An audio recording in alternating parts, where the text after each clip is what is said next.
Sergeant Retired, Anna Maria Blevin. Pleased and privileged today to have Fong Vo from Happy Neighborhood Project, and he's also got his own little enterprise taking place also. Fong, say hi to everybody. Hey, happy Wednesday, everybody. Thank you so much for having me on. I'm really excited to be here and add as much value as possible. Well, thank you, Fong. I appreciate that. So the reason why I asked you onto the show today is because this month is Mission Network Possible. And networking is key in getting forward and upward in your career, in your business. Basically, you can't go anywhere without networking. Isn't that right? Oh, yeah. I know a lot about that. Yes. And so what I'd like to do is just converse, and then the audience is going to listen to us talk. All right. Sounds good. I'm ready. All right. So if I was a person coming out of the military, trying to get a job, moving into a career, why would I want to network? Yeah. So the thing about networking is not just, we've all heard about, it's all about who you know, right? The more people you know, the more opportunities there are because they might know someone that is hiring.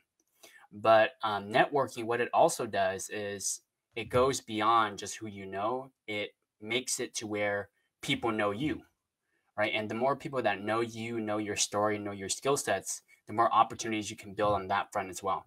And so I tell people all the time that networking creates opportunities. And so if you are someone that maybe just just came out of the military and looking for a job, then the first thing that you should do is start networking right away.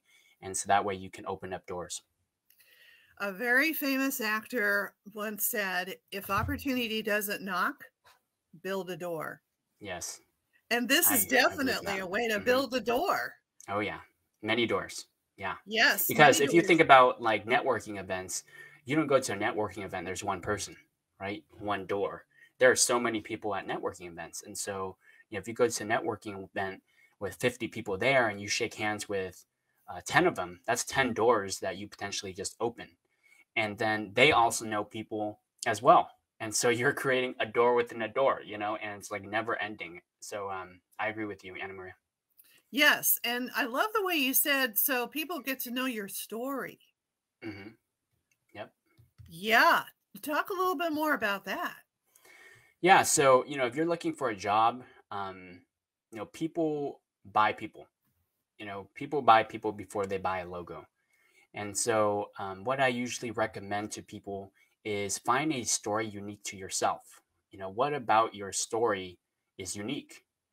And so some people just don't know, they're like, I don't know what's unique about my story. They're very humble in that way. Then ask 5 of the closest people near you, like people like your friends, maybe maybe a best friend, a family member who's close to you, and ask them, what is unique about my story? And they'll tell you, so if you ask 5 people like that and they're saying something similar, then you can use that to your advantage and make you stand out from everybody else. So first of all, find something that's unique to you, and then really think about what are your skill sets? What are you good at? And so that way, when you're in a job interview, you can share what makes you unique. You can share your skill sets. And if you don't know what you're good at, there are many personality tests out there, or you can do the same exact thing. Talk to the 5 people that are closest to you and ask them, what am I good at? And they'll tell you. Yes. And for those that are in the military, warriors, go to your NCOs, go to your officers. They'll tell you. Exactly. Look at your NCOER. You've got the NCOER, you've got the OER.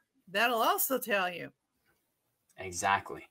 And I am I'm in marketing myself. I'm the CEO of Fong Vo Media, and I work with business owners all the time and help them figure out what makes their story unique. And so that's what I usually recommend people to do, is figure out your story. I'm really glad you brought that up, because so far in this month, this is the first opportunity we've had to talk with someone like yourself that is an expert in helping people find their story.